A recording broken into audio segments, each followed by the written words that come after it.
ঘন্টা আজকে বাজেট বক্তৃতা দিয়েছেন ডিসকাশনে। তিনি বলছেন এই বাজেটটা পুরোটাই half half accountability, half federalism, half truth, half benefits, এইভাবে বাজেটটাকে বানানো হয়েছে। তিনি হিসেব করে দেখিয়ে দিয়েছেন কীভাবে 12 লাখের যে ছাড় দেওয়া হয়েছে সেটাতে মানুষ উল্টো দিকে ইনডাইরেক্ট ট্যাক্সে আরও 18,000 লস হবে।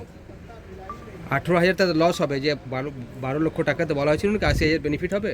তিনি বলছেন ইনডাইরেক্ট ট্যাক্স যদি দিতে হয় মানুষকে, সে 12 লাখ যদি আয় করে তাকে আরও 18,000 টাকা এক্সট্রা দিতে হবে ইনকাম ট্যাক্স। যারা ট্যাক্স পেয়ার আছেন, যারা তাদের কষ্টার্জিত অর্থ নিয়ে জীবনকে এগিয়ে নিয়ে যান, তারা জানেন এই ট্যাক্স ব্র্যাকেটটা কি।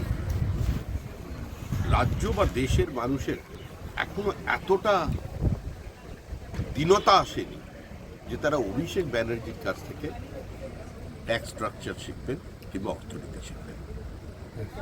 টাকাটা করছে দাঁড়াও, সেকেন্ড ক্লিপটা চেঞ্জ করে দিই। সেকেন্ড দাদা জিজ্ঞেস করছি কি, তিনি বলছেন কি এটাকে বাংলা বিরোধী বাজেট। বিহার থেকে 12 জন এমপি এসছে, বিহার বোনান্সা পেয়েছে। বেঙ্গল থেকে 12 জন বিজেপি লোকসভায় এসছে, বেঙ্গল ব্লকেট পেয়েছে। দেখুন কি পেয়েছেন আর কি পাননি, আর কি পেতে পারতেন,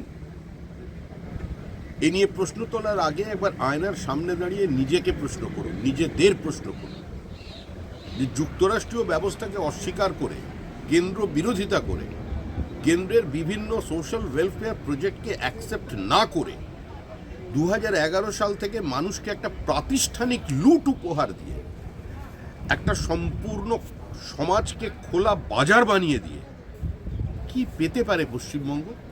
আজকে পশ্চিমবঙ্গের এই করুণ অর্থনৈতিক দুরবস্থার কারণ হচ্ছে তৃণমূল কংগ্রেস।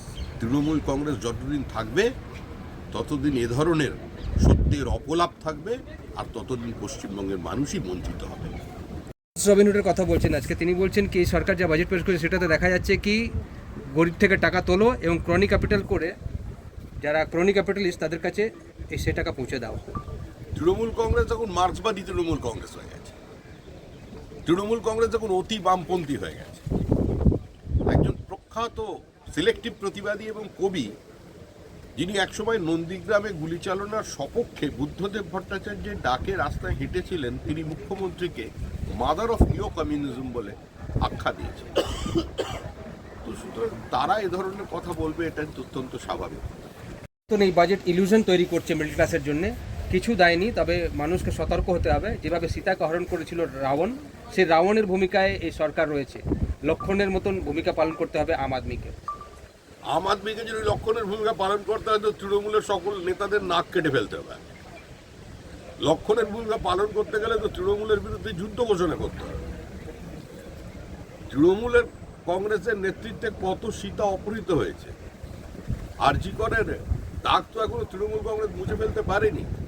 আদিবাসী মহিলাকে নাকখত দেওয়ানো, মহিলাদের মাথা কামিয়ে অন্য রাজনৈতিক দল করার জন্য ঘরে ঢোকানো, বকটুয়ে জীবন্ত সংখ্যালঘুদের পুড়িয়ে মারা, 2014 সাধারণ নির্বাচনের পর শেখ রহিমের 2 মেয়েকে নুট প্যারেড করানো এবং শেখ রহিমকে তার অর্ধনগ্ন স্ত্রীর সামনে লাইট পোস্টে বেঁধে কুপিয়ে খুন করা, এগুলো তো সমস্ত তৃণমূলের কাহিনী।